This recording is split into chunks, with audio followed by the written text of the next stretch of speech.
we have for today's discussion. So permit me to quickly share my screen.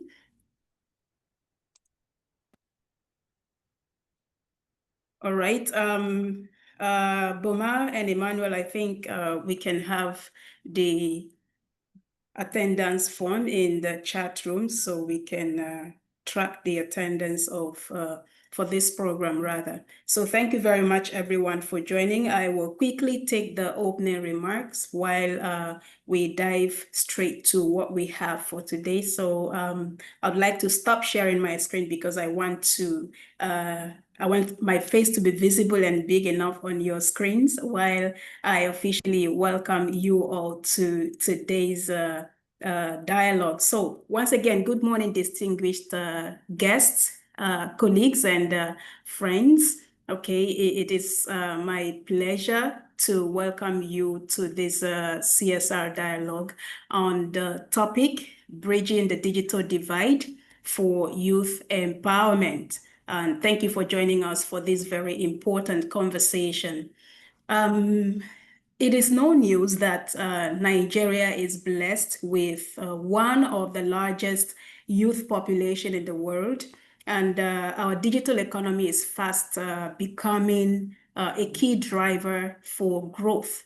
In fact, the digital economy already contributes to about or close to 20% of Nigeria's GDP, which shows the huge potential that technology holds for job creation, innovation, global competitiveness.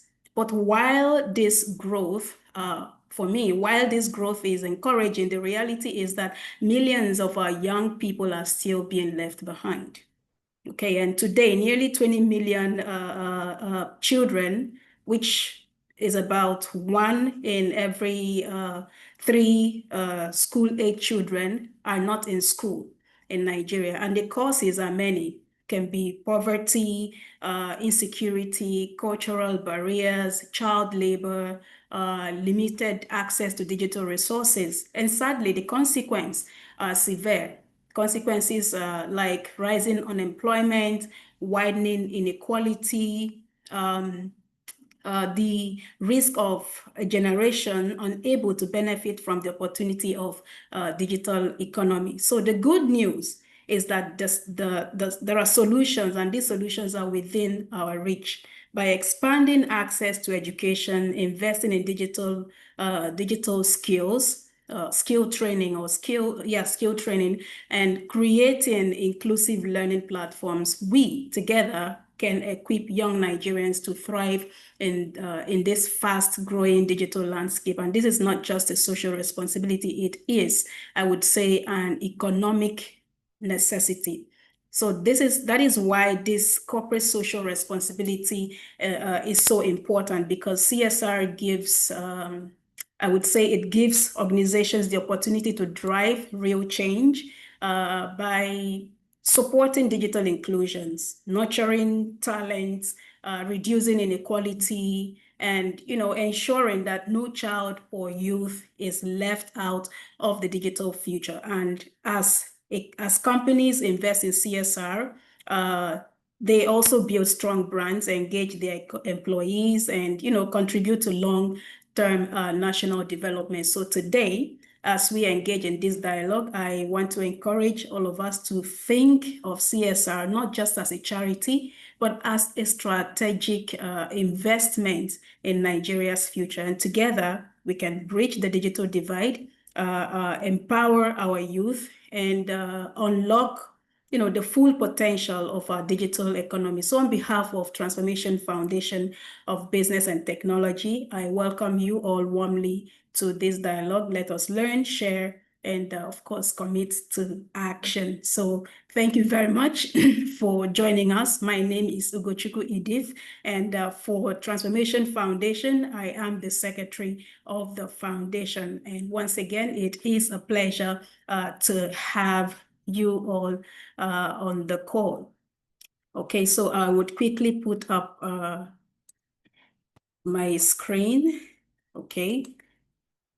So today, like I mentioned in the opening remarks, we'll be looking at or discussing bridging the digital divide for youth empowerment. And just before I bring up our distinguished speaker for today, I would like to introduce the foundation to all of us on the call. Transformation Foundation of Business and Technology was established to rewrite the narrative of for disadvantaged youth. Okay, founded with a passion to empower vulnerable children through education and opportunity. And Transformation Foundation provides full tertiary education sponsorship in technology fields to young people from underserved communities who, without intervention, would be unable to pursue higher education. And our model goes beyond education, ensuring beneficiaries gain practical industry experience through internships, earn incomes, and secure permanent employment, breaking the generational cycle of poverty. And our mission is to be the leading foundation in raising a generation of highly skilled professionals through tuition-free education. Now, our vision is to create a world where every vulnerable child from underserved communities have access to transformative tech education and employment opportunities, enabling them to break free from poverty and thrive as leaders in the digital era. Okay, so at this point, now it is my pleasure to introduce our distinguished speaker to us. Mr. Eche Munonye is a leading voice in corporate social responsibility and sustainability in Nigeria. And he is the author of From Philanthropy to CSR, The Evolution of Corporate Responsibility in Nigeria, and the publisher of CSR Reporters, a respected platform advancing conversations around responsible business practices across Africa. With a deep background in sustainability strategy, nonprofit consulting, PR, and government relations, Mr. HF brings a unique blend of sectoral insight and communication expertise to the evolving CSR landscape.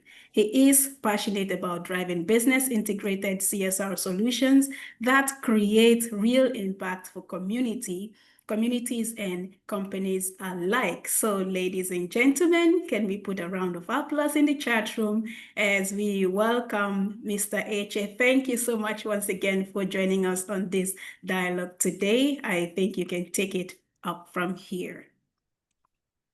Yes, good afternoon, every one of us. Can we hear me? Yes, loud and clear. Okay, good. So it's still good morning. Good morning, everyone. My name is Eche Munonye, and I work with CSR reporters. For the past 7 years or so, we've been trying to push this narrative of ensuring that organizations do not just want to make profit from the society, they should also be able to give back to the society. Before we started all of this journey, I worked in one of the biggest multinationals in Nigeria, and I headed the PR and CSR unit. And then I realized that some of the things we do, media houses don't want to report them. So I decided that we're going to start a platform where we can then celebrate these organizations that are doing the right thing, so that we'll use them as a case in point to encourage the other ones to do the same. And when we started all of this, I mean, some of these organizations actually were laughing at me. They will say to me, "Hey, bro, this thing will not fly. Nothing will happen because CSR can never be organized." But today now, CSR is being organized across Nigeria, across Africa. The preaching the gospel of corporate social responsibility and sustainability has taken me across the world to, plant these systems across.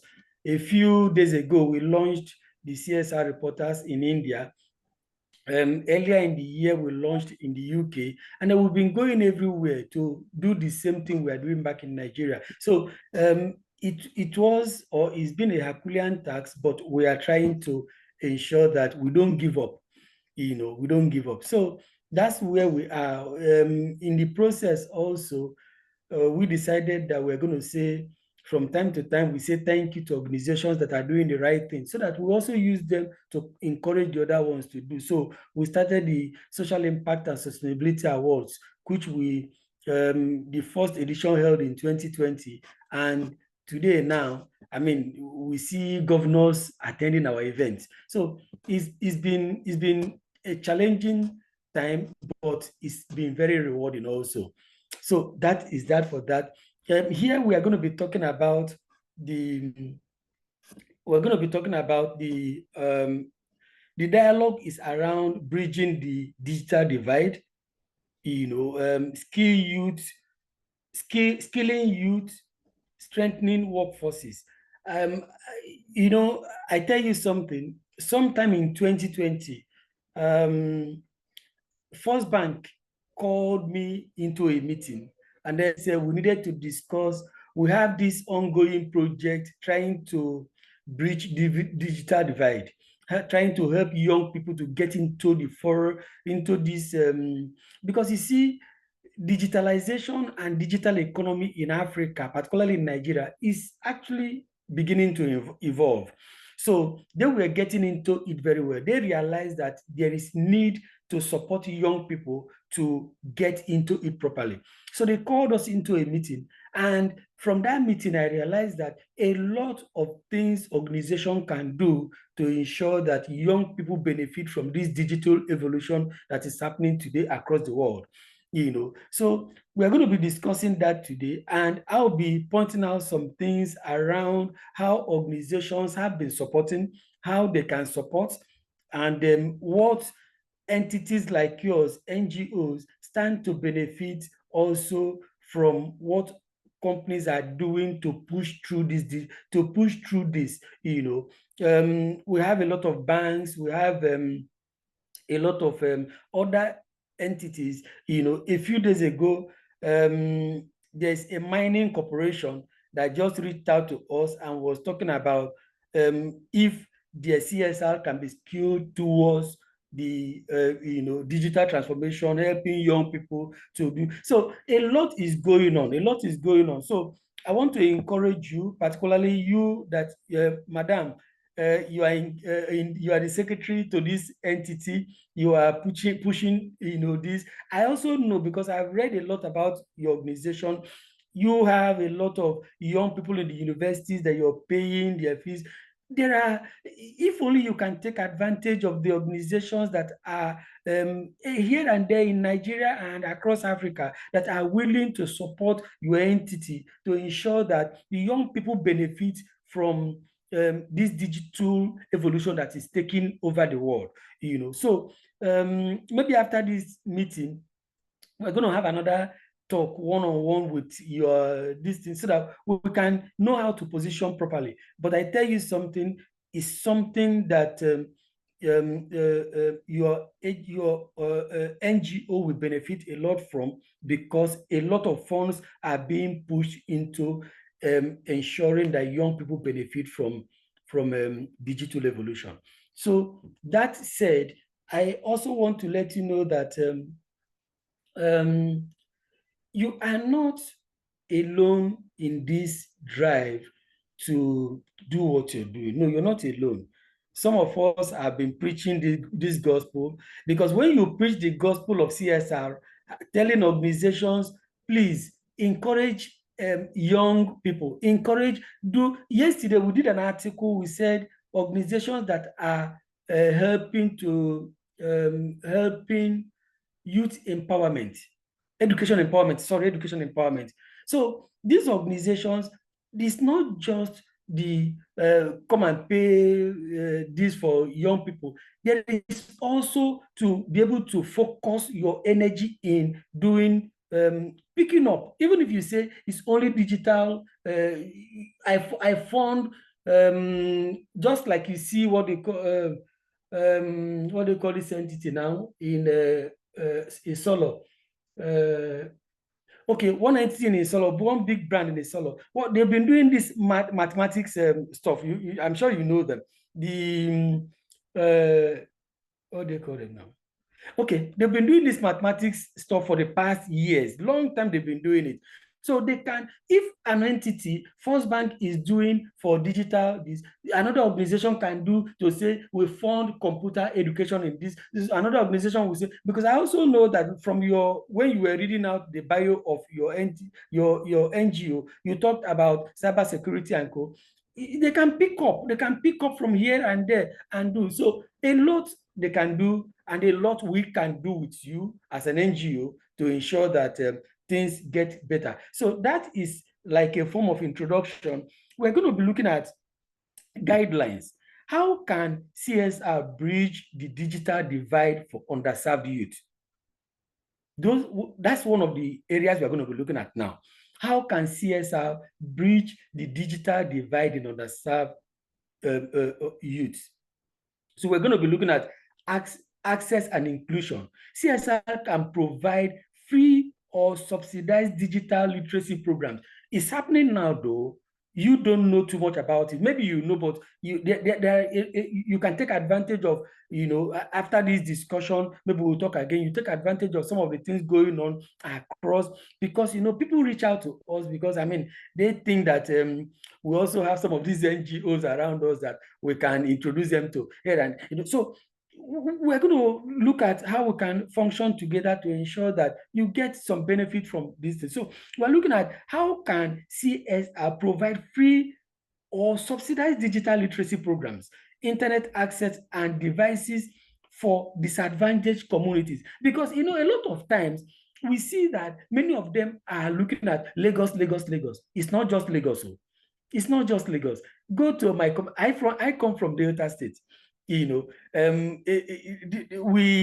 had to approach Tony Olumelu Foundation because Tony Olumelu is from Delta State. I had to write to them. I said, come, let us go and do something in Delta State. Delta State communities, a lot of them are lacking in all of this. So, and some things are going on now. So, in underserved communities, let us not focus only attention on Lagos, on Abuja, on Port Harcourt, and maybe Kano. No, let's go to these local communities. There are, do you know that there are universities in Nigeria that you don't know about, you don't even hear anything about, except you do deep research, because they are not in the forefront. So everybody wants to fund students in federal universities. What about the Ozoro University in Warri that you don't know about? So in underserved community, that is the underlining word there. Let us not just focus on these big entities. And then we're going to look at community-based training. Community-based training. It's not just about we put somebody in the university on scholarship. There are some kind of community-based training that we can do, focus grouping. We can go to some communities, do focus grouping to teach them about digital inclusion. Teach them about digitalization, how to use the digital access. It's not just about we do things in urban communities. There are some local communities that we can go today. We sit them down. We do. We have some kind of informal trainings for them. Informal trainings, partnering with schools. These are the things I've always spoken to big brands on. Partner with schools, partner with NGOs, partner with local hubs to deliver grassroots digital skills training. To deliver digital, just grassroots. It's not just, they are in the university. Because I tell you something, I go to UK a lot, and I realize that it's not, how many people even go to university? Most of the people in the university in the UK, they are the ones that come from Africa and Asia to go to university. People here in the UK, they are not about university. They have digital hubs. They have places where they train them in technical things, in digital skills, in so many skills. So we can have such hubs, create them in local communities. Even if it's one, I told somebody in National Assembly a few months back, I said, even if you come from this state, the state you are from, just create something in each senatorial zone. You have 3 senatorial zones. So as an entity, if you can, madam, if we can, sorry, I don't know your name. Let me look for it. Sorry, I won't be calling you madam again. I'm sorry. Ugochukwu. Yes. Okay, so Ugochukwu. So please, if you can put out proposals to some of these entities and say, we want to have digital access. You want to have some places where we can create digital access across these geopolitical zones. Across each geopolitical zone, put one in each geopolitical zone. So people gather there. I hope you know something that they call okay, let me say this. I had the EFCC caught some people some time ago in Warri. They have a school, Yahoo School. So if we can have Yahoo School, can't we just have digital school in localities where we can be teaching people digital access instead of Yahoo School? I tell people that Nigeria is so blessed with wisdom and intellect. Why are we channeling into the wrong thing? All those guys in Yahoo School, do you know that they caught over 400 young people in that Yahoo School? Okay, so if we can have this kind of entities, this kind of places, digital schools, have them in geopolitical zone, even if in a year we're able to train 500 people from these places. So there are, and as I say this, I also like to let you know that there are a lot of companies that want to support entities like yours to do this, but they've not gotten the right people to partner with. So you need to position yourself to partner with these entities, with these companies, so that they can work with you and create this, because they want to do it. The place Nigeria is going, the future of Nigeria relies on these young people who have this capacity, they have this intellectual prowess that they are channeling into the wrong thing. Let us rework their brain, recalibrate their brain to put it into the right thing. So that's one of the things we are going to do, Madam Ugochukwu, or Madam Ugochukwu. Okay, so please, I look at another one, mentorship. Mentorship. We want to work with companies to form mentorship mentorship access, so that we'll be able to reach out to these and mentor these young people. Let us mentor. Give me some minutes, just 2 minutes, please.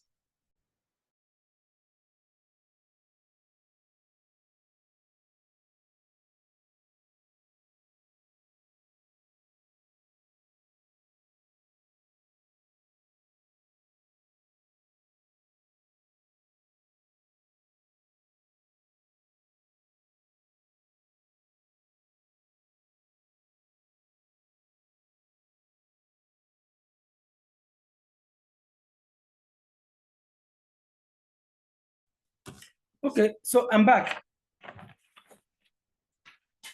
So are we there? Yes, yes. Okay, so I'm saying that we can create mentorship forum, or we call it mentorship fora, where we have in these geopolitical zones also, where we can train young people and be mentoring them. It's not just about, you train them and leave them. No, we train them, mentor them, follow up with them to ensure that they are doing the right thing. Even if it's just 1 year mentorship, we mentor them to ensure that they are doing the right thing. So it's important that we follow through all of this. Okay, and the next point I have here is, how do we scale these impacts? Because that's why I talked about mentorship. We need to, apart from you have trained them, you have, even the ones you have scholarship in the university, even some of those ones, how do you, when they come out from the university, what do you do to scale the impact you have created in them? So we need to also look at how we can do this. It's not just about, they've gone to university, or we have created a mentorship hub, or we have created a digital hub. What happens after? Where do we leave them? So we need to look at how we can create a lasting, enduring, and sustainable, impact. How do we create it? So we're going to look at the second question I have here. What specific digital and workforce ready skills are most urgent to focus today? Because it's not just about, we can't look at it in general. We need to look at, earlier in your discussion, you mentioned cybersecurity. Across the world, cybersecurity is something that people should focus on because it's the in thing now. So we need to begin to look at how do we bring our youth to go into this cybersecurity as a profession. How do we train them? How do we, there was a time they said, even now, AI. So this thing, where the trend is, let us be following the trend and see how we can mentor our youths, see how we can channel our youth, see how we can help our youths to follow and walk through this trend, so that tomorrow will be good for all of us. Okay, so please note your question as we are talking, so that we can look at it when I'm done.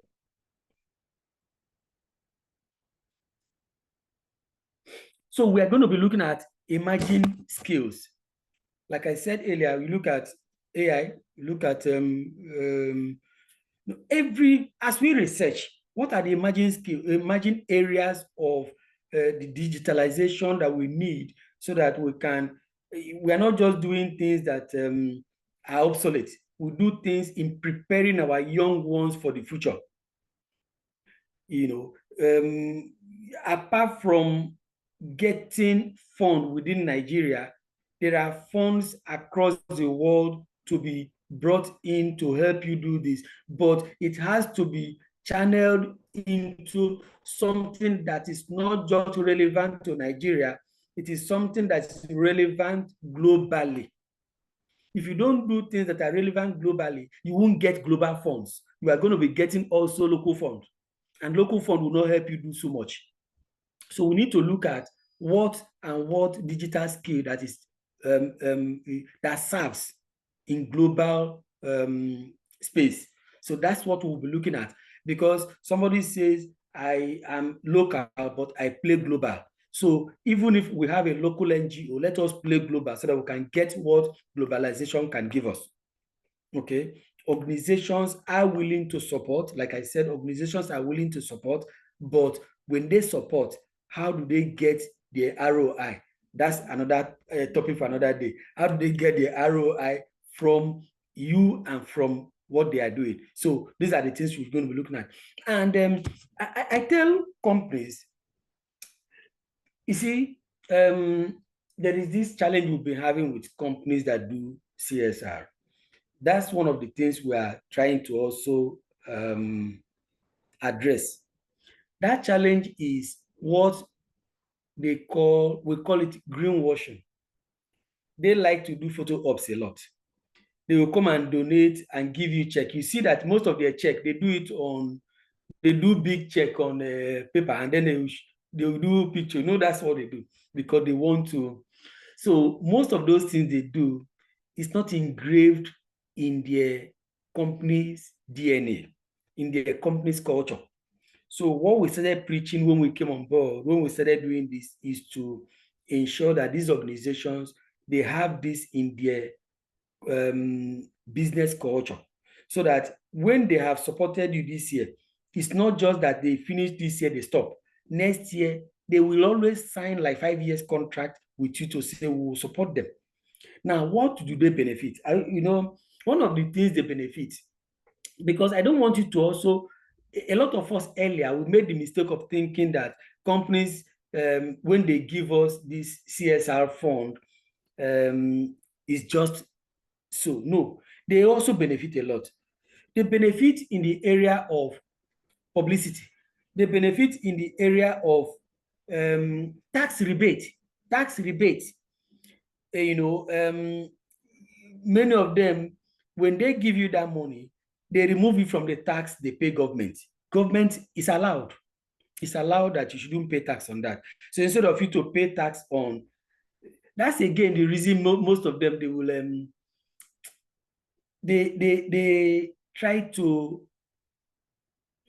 I mean, their book will show 200 billion naira, but the actual is showing 1 billion naira because they want to now go and remove tax from 200 billion. So those are so many things, so many things that go on. But importantly, I want you to position yourself. I want us to position ourselves as an NGO, as an entity that will give ROI back to the company that has given us fund. Now, what is this ROI? We do the work proper.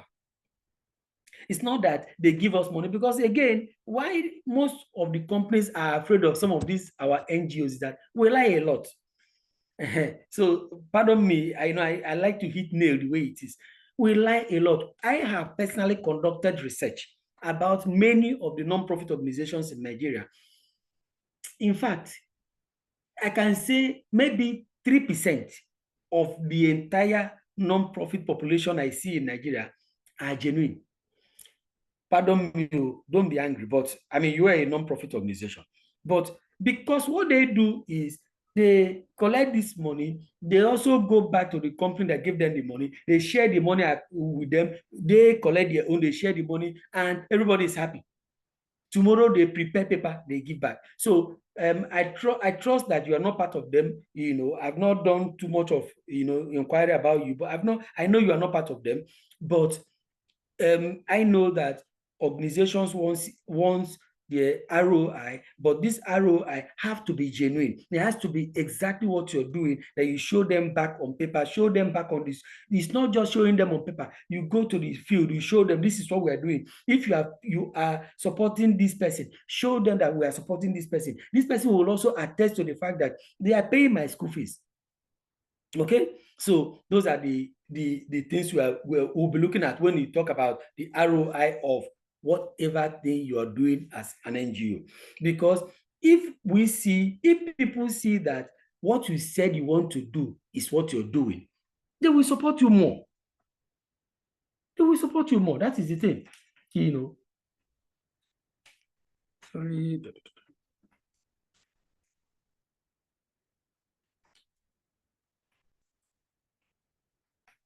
Okay, so if people see that what you said you will do is what you're doing, they will support you. I know so many NGOs that I recommended one NGO, I remember, to a company, an oil company in Nigeria. So they were giving them yearly. Okay, they were giving them some money yearly. No figure now. So it's huge money they were giving them. They said they were doing taking young people from the street, and then they will rehabilitate them. But when the company asked me to go and do some kind of back-end verification, I saw that they will just go to one primary school, gather some young people, do all of that, and nothing seemed to be coming out of it.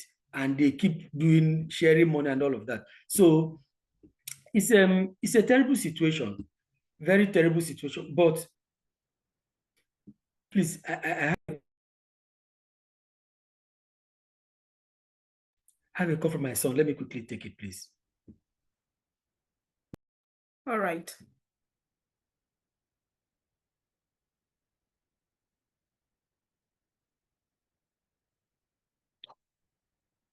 So while he is at that, I want to believe so far we are all enjoying the conversation, and please do put down your questions, distinguished potential partners and sponsors and our existing sponsors. Please put down your questions. We will come to the question and answer segment where we will take your questions, and we will also come to the segment where we will discuss further about the foundation and how it relates to Transformation College as well. Okay, so I guess you're back, Mr. Eche. Okay, please continue. Okay, so I'm saying that this NGO now, I mean, what we found was mind-boggling. I mean, they're buying house, they are doing this. Is terrible. So there is time to buy house. There is time to buy car. Don't use the money after, a lot of times when you do the quote, you see where this is money for administration. Let the money for administration be money for administration. Don't go and use the money that or you are supposed to use to do the actual work to now you convert into your personal money. Those are the things that are putting some companies off from relating with. You will notice that maybe you haven't seen this. They will, most companies, NGOs come from India, they establish in Nigeria. NGOs come from UK, they establish in Nigeria. Companies relate with them more than they relate with our own indigenous NGOs.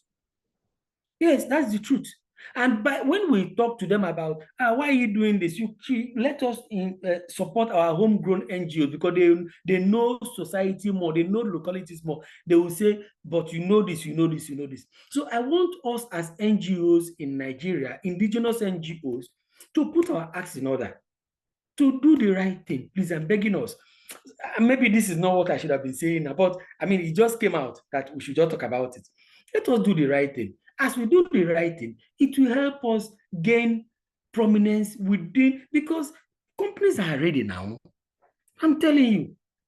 I mean, companies are ready to do, but when you're not, it's terrible. Anyway, let's leave it. Let's go into what we're discussing proper. So, how can companies design CSR initiatives that benefit both communities and their own talent pipeline?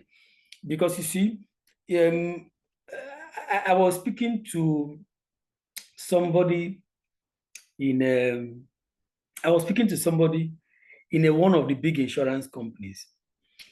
The reason I was speaking to them is some of their staff came to us and said, these people that are giving money to do this, this is what they are doing to us as our staff. So I decided to take it up with them. So we had that discussion.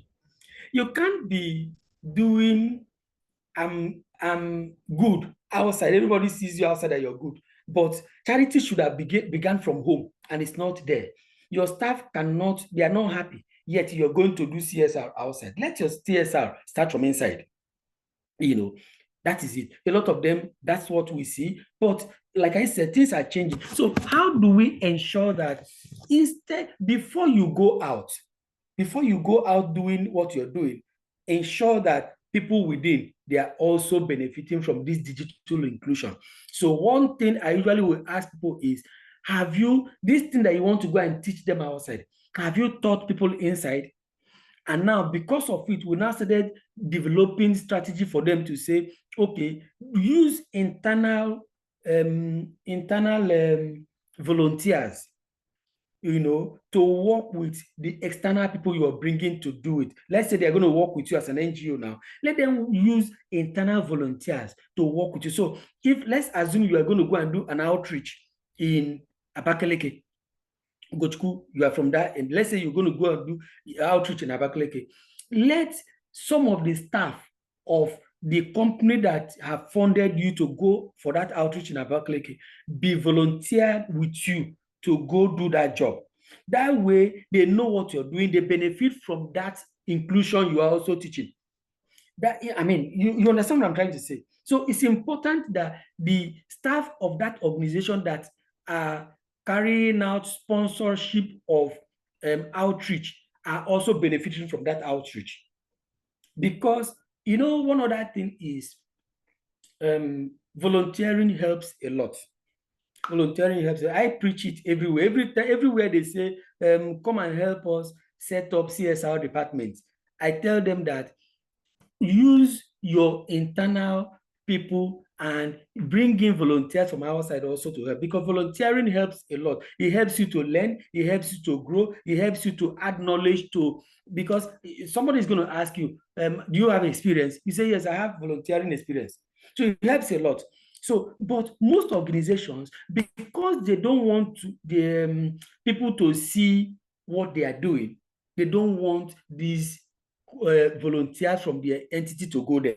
So always ensure, you, madam, that Ugochukwu that I'm talking to now, whenever you're doing work, please ensure that you use your people, internal, let your team inside be the front runners in carrying out the project that you have to work on, so that first you are teaching them, they are learning. Number two is that they understand the processes of what you're doing. And number three is that these companies that give you fund will also understand that you are not just going to bring people from outside to pay them all the money. You are using your internal, staff to do it. Okay, so it's very, very important. So they are learning. Learning is key. So let there be a shared value approach. CSR should not only solve social problems, but also align with corporate growth needs. This also, I brought this into this discussion because I'm told that we have some corporate executives here who have come for this meeting. So CSR is not just it's not just something that you're doing for outside. Let it be an internal mechanism. Let it be a corporate strategy from your organization. Okay, so when you identify that company, that NGO, that individual that want to volunteer to go and do that thing, when you identify them, let it be the transformation. Your NGO now is aligning. Let your thought be aligning with the company that want to fund you. So there should be a symbiotic relationship.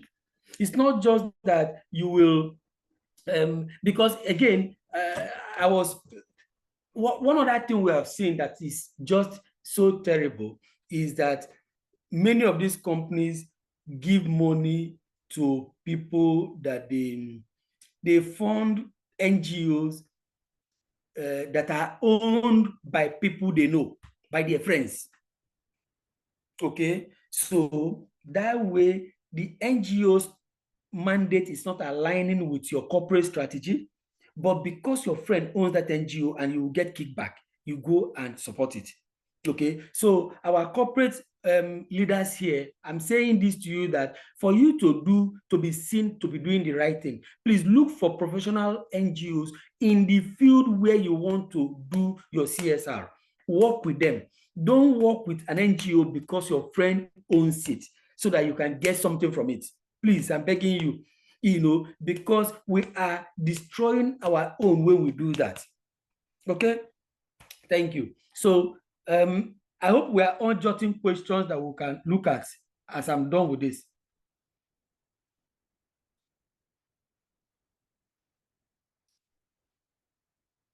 Yes, so I have talked about employee engagement. Let your employees be part of whatever thing you're doing. Let them be part of whatever thing you're doing. First is that it creates shared knowledge. Everybody knows that this is who we are, this is what we are driving at, this is the work we're supposed to be doing at this time. It shows that, I mean, from you as an NGO to them as a corporate organization giving you fund, it shows that our thoughts are aligned, our minds are aligned. So that is it. I think I'm going to leave it here. Before I conclude, I do the conclusion. Let me hear your thoughts, and if there's any question, let us talk about it, and then I do my conclusion on this. Thank you, everybody, for having me. So, thank you very much, Mr. Eche. I mean, my notes are full with your thoughts and your guides, right? Before we come to the question and answer segment, because we have that down there on the program, and we've already advised everyone who has questions to write them down and would come to take that. So I guess before we get to hear the concluding part of what you have to say, as well as answer questions, we would like to throw more light on some of the things that we are doing and we are yet to do as a foundation. Transformation College? Yes, both Transformation Foundation and Transformation College. So Okay. I'll quickly share my screen and would continue from there.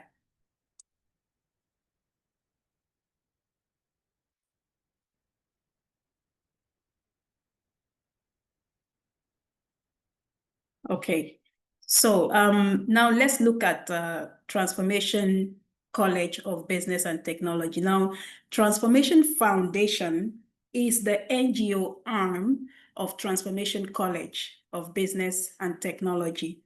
And Transformation College is a registered college and accredited by NBTE, and is also ISO 9001 and 21001 certified. Now, Transformation College is a virtual college and started its operation of offering tuition-free quality education to Africans since 2023 and have graduated over 500 students across her courses and programs.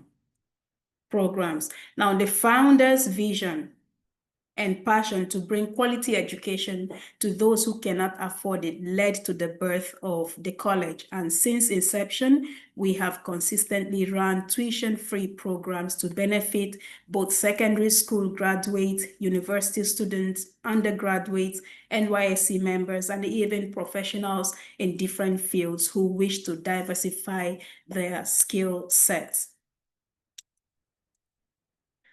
Now let's look at our founder and proprietor of the college, Dr. Orlando Olumide Odejide. He is a distinguished management consultant, program director, and a trainer with over 23 years of experience in management consulting, computing, and information technology delivery. He has excellent technical background and has successfully delivered projects in program and project management, organizational change, enterprise architecture, information security, cybersecurity, IT service management, IT insurance, business advisory, and system integration across various industry sectors. And he currently assists organizations in auditing, adopting, and adapting standards and best practices for businesses and IT. Now, his passion in education is what led to the birth of the college, because number one, he believes that education should be free in developing parts of Africa, right? And one of the critical ways, his thought is also that one of the critical ways by which Africa can get out of the rut relative to achievement of its 17 SDG is going to be via goal 4, which is quality education for all. And he says education is truly a strategic enabler of nations, and all public and private sector organizations need to actively support the free education agenda. So his passion for education is actually what led to the birthing of Transformation College. Now let's look at the overview of the programs that Transformation College has run over the past 3 years. Now, like I mentioned, Transformation College started its operation in 2023. At first, we started running these tuition-free programs, but we decided that we are going to fully register and operate as an NGO, and I would come to discuss that in the later part of my presentation. So I would not dwell so much on this slide. Rather, I would take these courses one after the other. So starting with Certificate in Information Technology Fundamentals. We started this in October last year, okay? And we have 2 versions of it. We have the one for computer and we have the one for business. So we started this, and when we rounded up this, we call it level 1 in December 2024. And then February this year, we started at level 2. Okay, you can see on your slide from February, we run all through to May, and we remodeled the program. So instead of continuing with Certificate in Information Technology, we remodeled it to Certificate in Software Application Development and Cybersecurity, and then we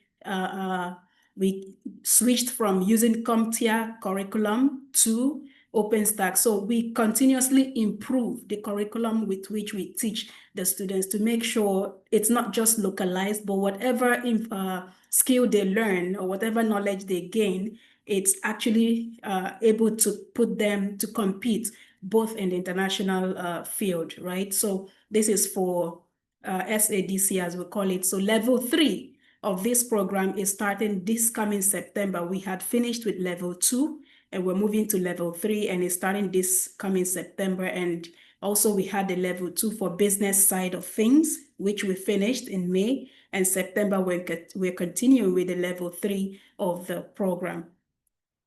Now, if you observed, we ended at May and we're starting in September, the level 3. So big question would be what happens between May and September? And the answer is we have the summer program.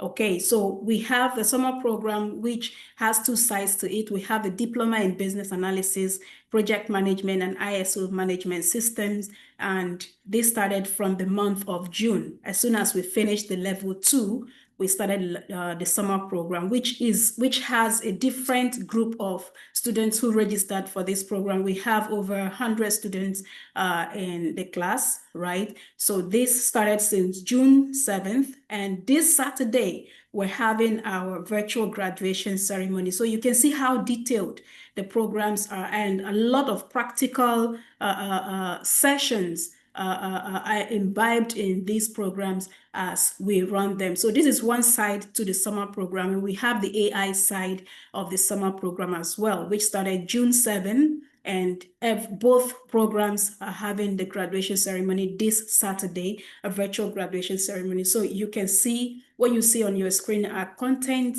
of the program as they are delivered, and these programs are on Saturdays. The classes rather hold on Saturdays. Now that's for that. And then we have programs, Friday programs, and we have the Certified AI and Automation Specialist course.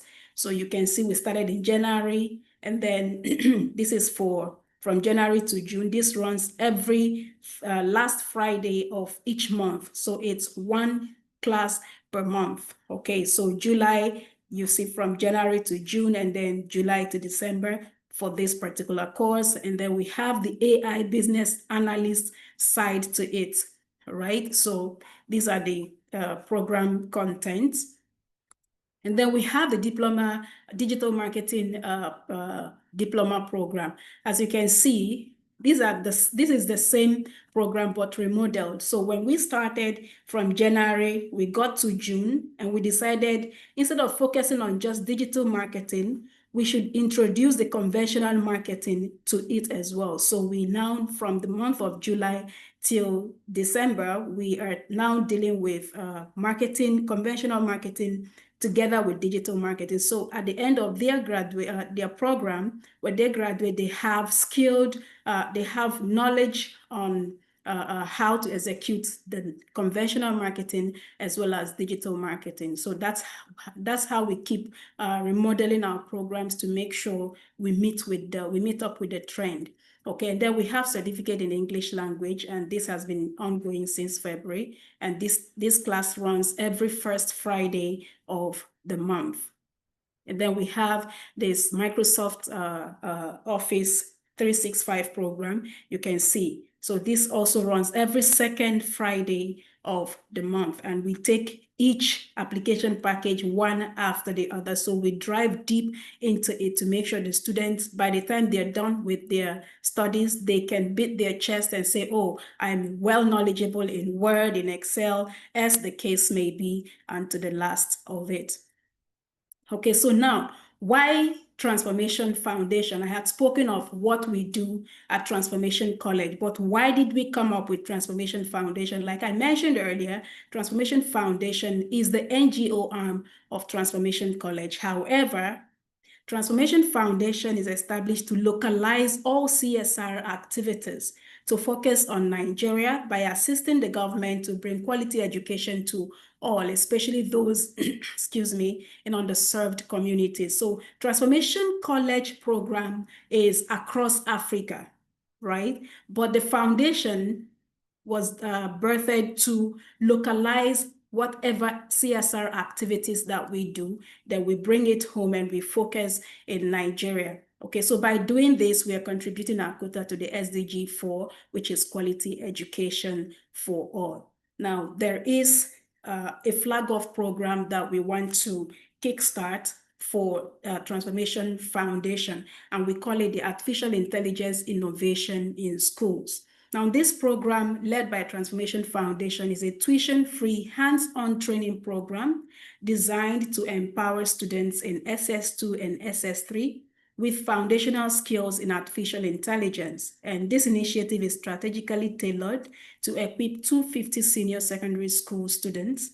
That is 50 students from each of 5 selected schools across Lagos. Now, you had mentioned in your conversation that we should not just focus on the big cities. That's very correct. We are just kicking off this in Lagos, and then from Lagos we can move from one state to the other, and and until we are able to, we would see how far we can go. And of course, with sponsorships, I know we will go way far. Okay, so with the necessary tools to thrive in the fast evolving economy, if we execute, by the time we start this execution, of course, it's going to benefit not just the students, but the teachers as well, which I would mention shortly. Now, as technology, why does this matter? Why does this program matter? As technology rapidly transforms the world, AI is projected to add over $15.7 trillion to the global economy by 2030. So unfortunately, the current curriculum in most government schools does not adequately prepare students for this future. So this AIIS program seeks to bridge this gap by introducing students, particularly those from low-income backgrounds, to skills such as Python programming, machine learning basics, and AI agent development using platforms like Google Colab.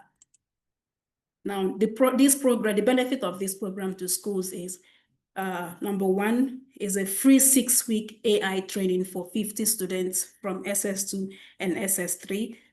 How we've designed this program is it's going to take place every one Friday, one Friday per week. That is, of course, every Friday of the week for the next for 2 months. Okay, and then training 5 ICT teachers per school to ensure sustainability. Then participation in district and state level AI competitions, which is part of what we've designed, and then feature them in national broadcast and documentary and media coverages, and then of course branded materials and all that. So what we intend to do, I think after this this conversation today, would like to send the plan to all the organization executives that we have on the call, so you get to understand how we have planned out this program, and you can actually, then it can give you a deeper understanding of what it is. This is very huge. There will be,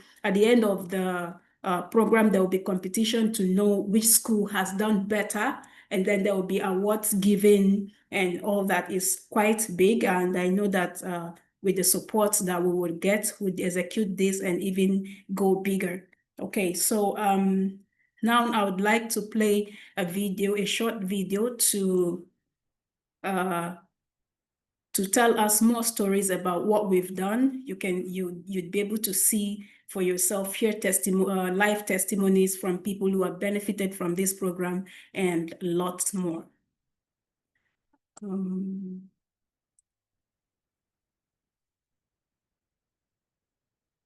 Every great future begins.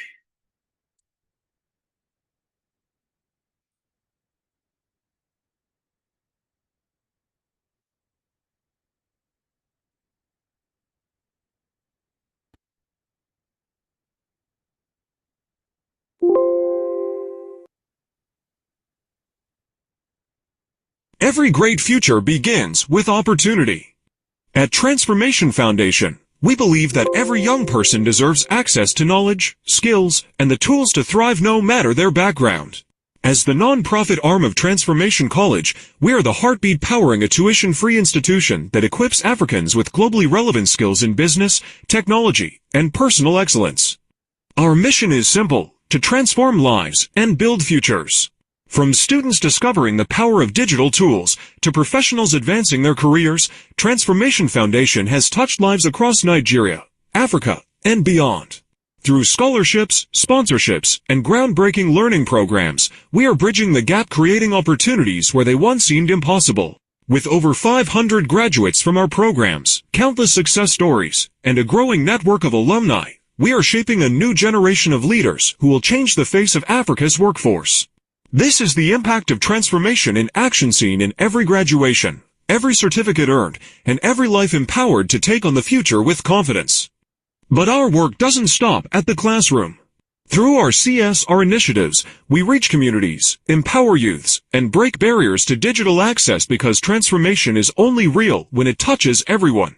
This is our calling. This is our mission. Together, with partners and changemakers like you, we are raising a generation of highly skilled African professionals. Join us, support us, walk with us because when we transform lives, we build stronger communities and a brighter future for all. I can tell you for free that my experience for the 2025 diploma program was just too much for me to take in. From the very beginning to the end with the wonderful instructors that we had, it was a wonderful, wonderful experience. This program was actually a game changer for me. The module in the business analysis, project management, ISO management system, and AI machine learning were just insightful. They transformed how I approach my daily work. What stood out was the hands-on approach, as well as the expert facilitator and how easily I could apply what I learned. Transformation College is a place to be. It's a place you shouldn't miss. I have learned a lot from Transformation College. I learned great skills. In fact, I met so many people, being in the classroom every day, meeting various lecturers. I learned so much. Hi, my name is Mary Olabisitari. I participated in the 12 weeks training with TCBT, and it has exposed me to a whole lot about professionalism. I must acknowledge the remarkable effectiveness of the trainers and the training generally. The learning from the training have been instrumental in positively impacting my work.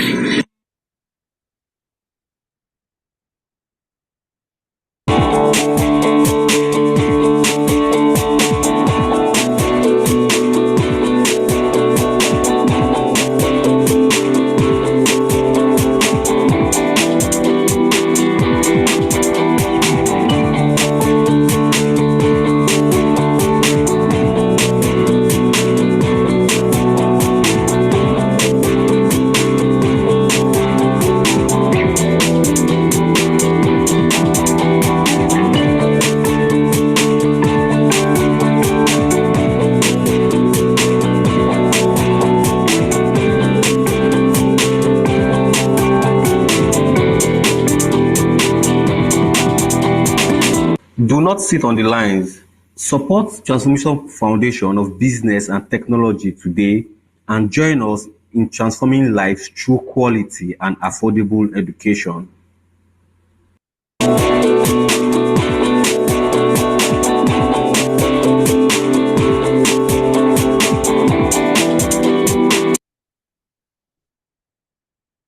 All right. So thank you for watching that. And let me quickly bring up my... So from here, we would now get into the question and answer segment of the program. Okay, so with all that has been said, especially coming from Mr. Eche, I believe we all have questions to ask. So this is the time where we would like to take your questions, and he would give feedbacks, as well as we have other conversations around whatever your questions might lead to. Okay, so please feel free to unmute yourself, but I hope they can all unmute themselves to speak, so they can put their questions in the right perspective if they wish to speak. But if you want to use the chat room, please put it in the chat room. Okay, so yes, let's have your questions. Please feel free to ask your questions now.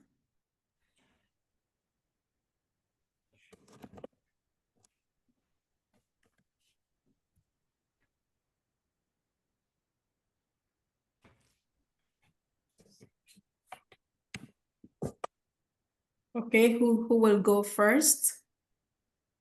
I see Jason is unmuted. Jason, you would like to ask a question or say something?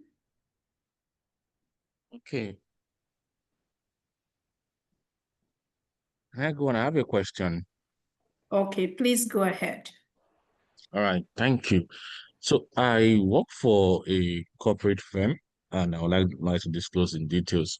So, but I'm just a bit curious, because so many NGOs come to us and they say to us in their letters, we are going to assure you brand visibility and all that.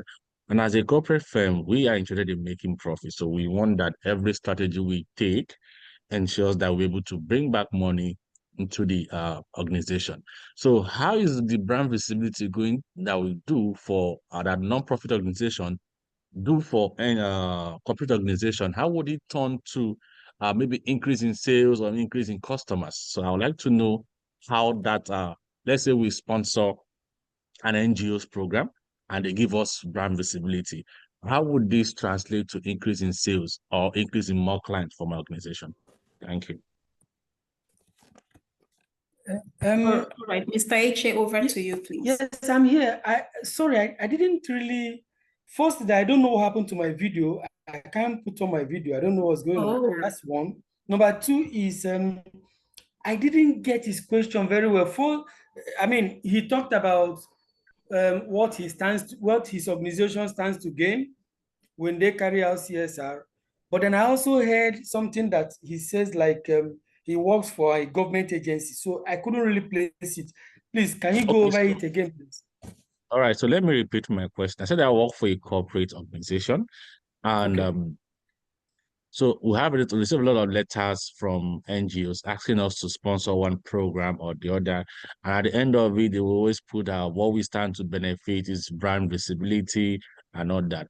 Then at the top of my head, I'm asking, if we happen to sponsor this program, at first they do a media mention for us, probably they put us in their flyer, probably they put us in their banner for the event or the AC materials.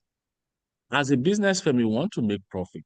How is this going to translate to more increase in sales or more increase in clients or more increase in our services or even quality of our products or patronage? Thank you.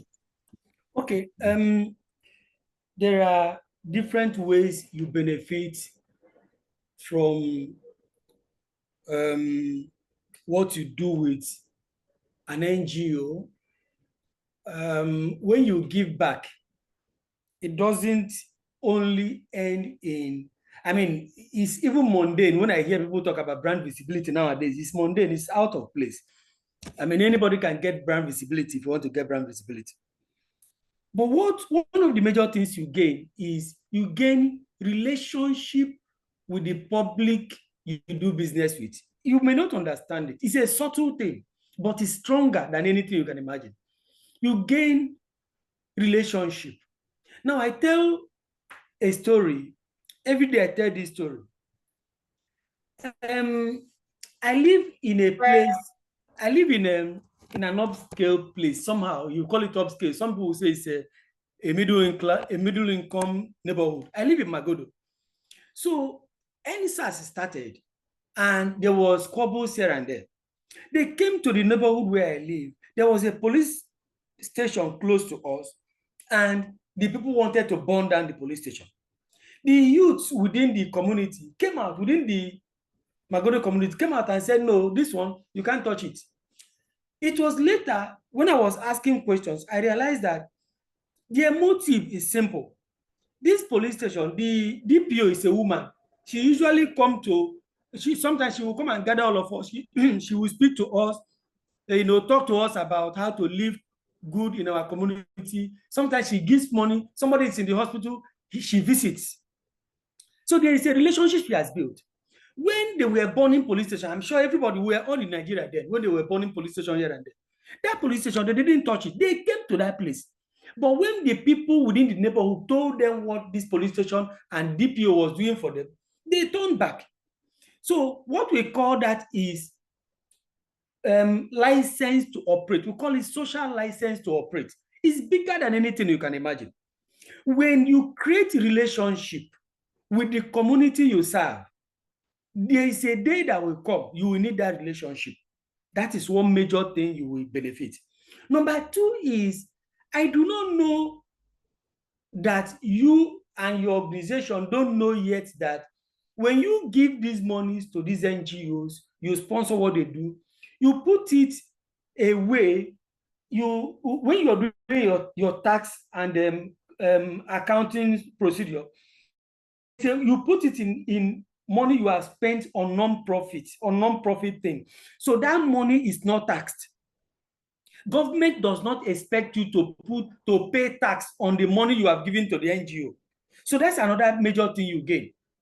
Amongst other things we can talk about here, but two things that are very prominent that I usually tell people is this social license to operate. You build relationship with community that you serve. When the day come, you will need this relationship. That is one. And the tax rebate, which is something that, though I realize that a lot of organizations they don't know that they don't pay tax on the money they have spent on social services, or so to speak. So that you must know. These are the two major ones. A lot we can discuss here, but for the benefit of this discussion, these two are good to go. Thank you. All right. Godson, I hope that answers your question.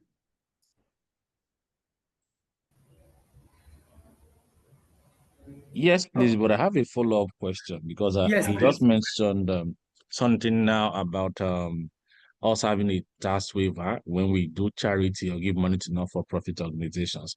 So I would like to know if you can shed more light on the procedures towards that. So maybe I believe there are some other organizations here that might need to know that as well, or that might be thinking alongside the line I was thinking before you mentioned this, that we actually get a tax deduction, meaning that if the organizations have an annual profit of 1 billion naira and we decide to give 600 million naira to charity, that we're not going to be taxed 1 billion naira for income, but rather will be taxed maybe no longer 1 billion because we removed 600 from 1 billion already. So I'd like to know if you can shed light on the procedures to be able to access this or have this waiver. Okay. Let me tell a little. I think your tax people should be able to tell you this in more detail. But let me let you know the way it works. The way it works is that you have given money to non-profits. You put it as money spent. It's just like when you when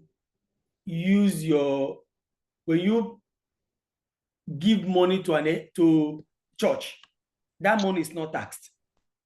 Okay, because you have removed it, you're giving it to church. Church is a non-profit organization. When you pay tithe, yes, tithe, that tithe is not taxed. So that is the way it is with money you spend on this. If that's why usually I tell them, I say, specify what you're spending on your CSR. When they specify, they put, maybe they say this year we're going to spend 200 billion on CSR.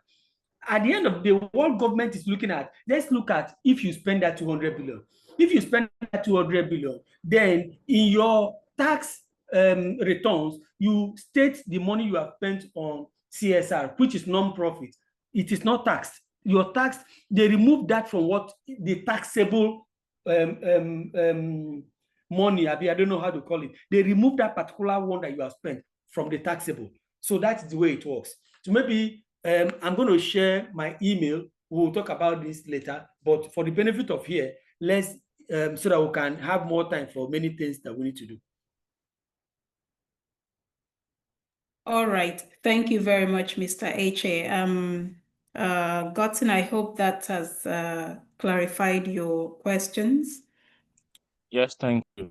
All right, thank you. And more questions, please. Do we have more questions? Please feel free to unmute yourself and speak, or if you wish to drop it in the chat room, feel free to do so. We are now in the question and answer segment. Okay. Okay, I have a question. All right, please go ahead with your question. All right. Thank you, Mr. Iche, for the insights shared. And my question is, what do you see as the biggest barrier preventing Nigerian organizations from investing more in youth digital skills or NGO in general? and how can reasonable partnerships help overcome this? Okay, one key barrier I see is falsification, not telling things the way they are. I've had to work with many companies trying to marry them with an NGO that does what they are passionate about. But then when we do that, at the end of the day, what you see is that some a lot of things go on and people are not truthful. And then so what you see is that many of these organizations say, okay, let us form a CSR team that will go and directly implement instead of working with an NGO.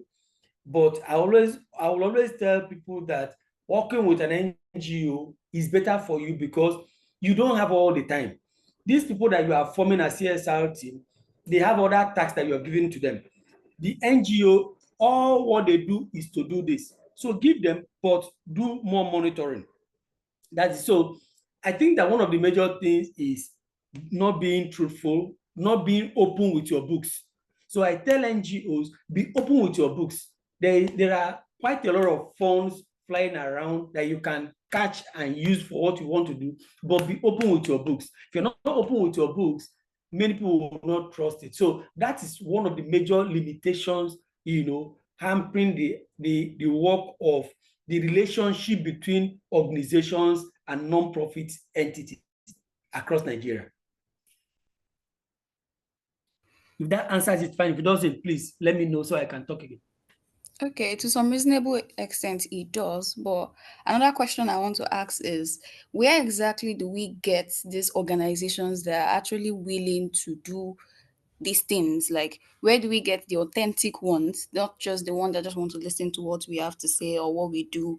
I mean, they could even attest to the authenticity, but they are not willing to actually do more. So how do we get the ones that are like genuine, the ones that want to do, the ones that want to create an impact in what we do exactly?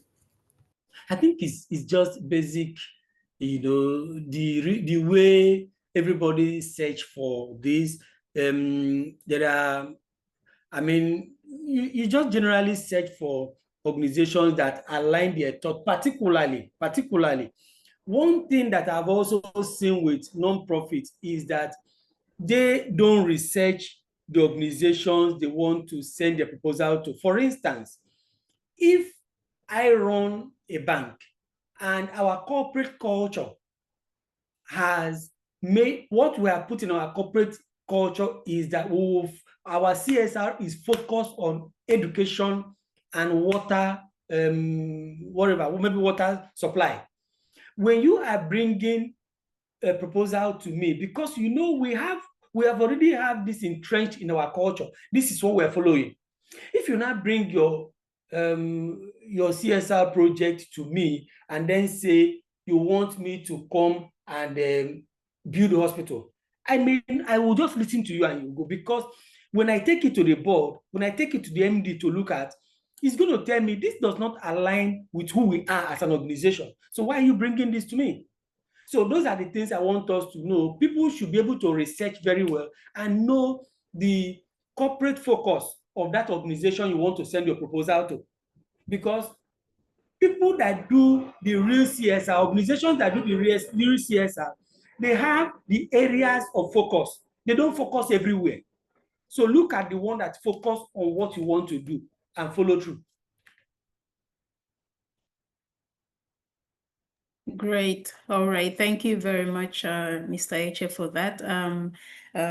Damilola, I hope this clarifies your question. Yes, it does, ma'am. Okay. All right. So do we have more questions? More questions as we gradually bring the conversation to a beautiful close? Do we have more questions?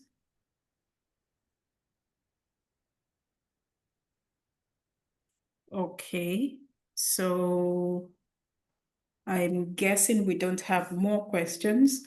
And Mr. Eche, I guess you would have some parting or final thoughts you would like to share with us as we gradually bring this to a beautiful close? Yes, I just want to thank everyone. I want to thank organizations that are investing their part of their profit in corporate social responsibility.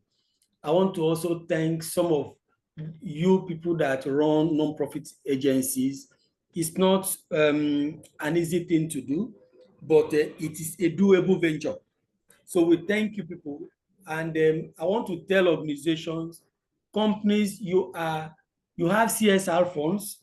Don't wait until non-profits come to you for you to now begin to toss them here and there, go to this, go to this. No, if you have what you want to do, reach out to non-profit organization that aligns with what you want to do, with your CSR imperative. Reach out to them, call them for a meeting, discuss with them, and then you can move into action with them.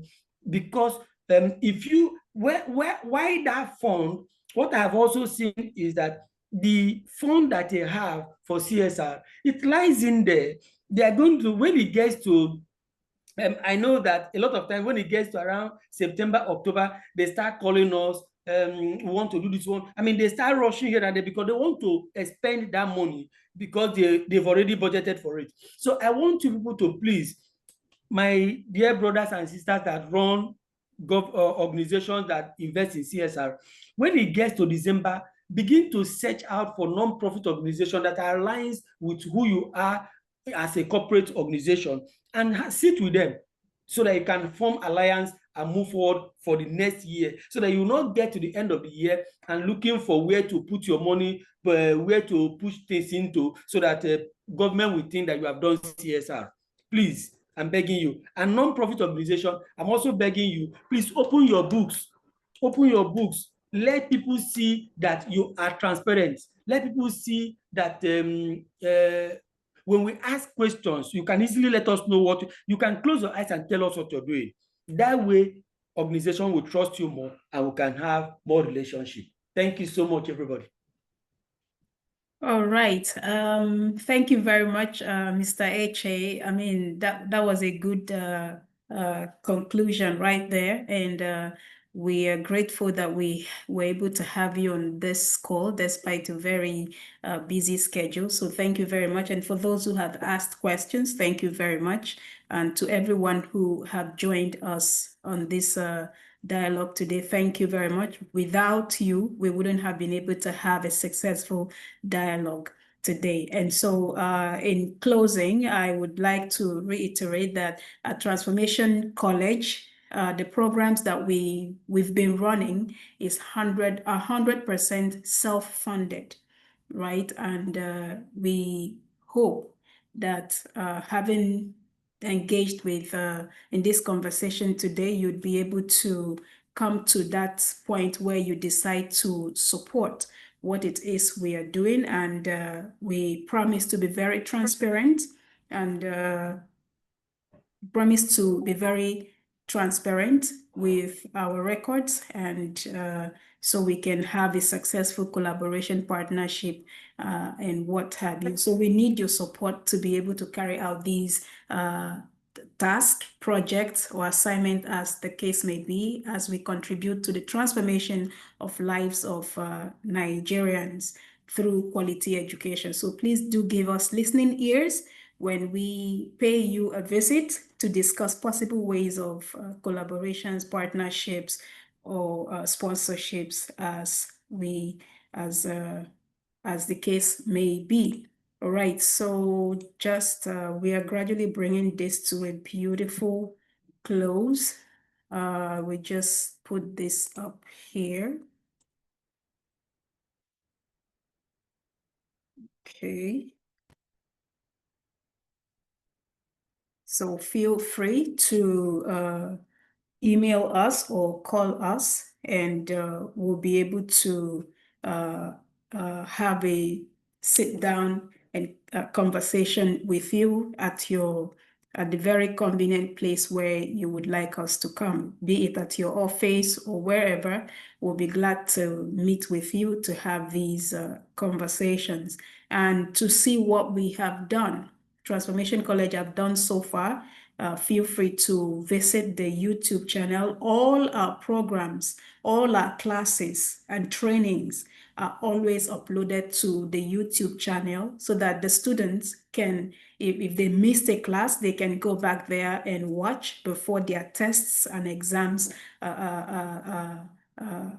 before they take their tests and exams. So you can feel free to observe and watch and see what we've done in the past. Boma or Emmanuel, I think you can share this YouTube link in the chat room so they can easily click and see for themselves what we have done. And we've been consistent with these programs.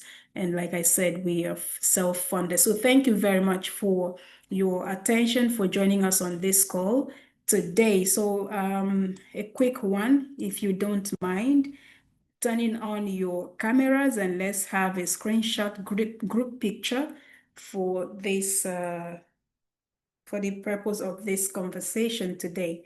Boma, please get ready. Emmanuel, please get ready to take a group picture. So please feel free to turn on your cameras wherever you are. Okay.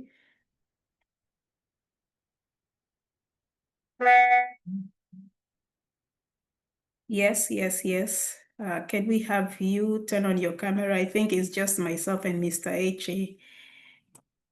that have our cameras on.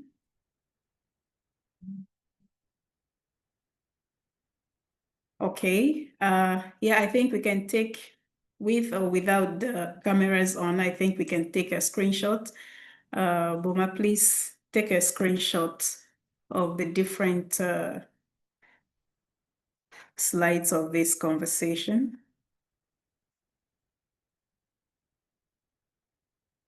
Okay.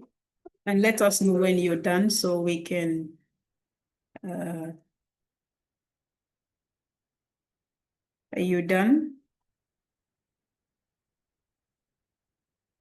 Are we okay? Are we good to go, Boma? Emmanuel? Okay. Okay, one more second. All right. So thank you very much, everyone, for taking time out to join us on this dialogue today. And to Mr. H, once again, very special thank you to you. And I look forward to possibly paying you a visit at your office and then having more conversations with you. Yes, that'll be fine. Okay, great. Fine. I look forward to that. All right. So thank you very much. Do enjoy the rest of your day. And to everybody else on the call, thank you for joining us. Enjoy the rest of your day. Be happy and stay blessed.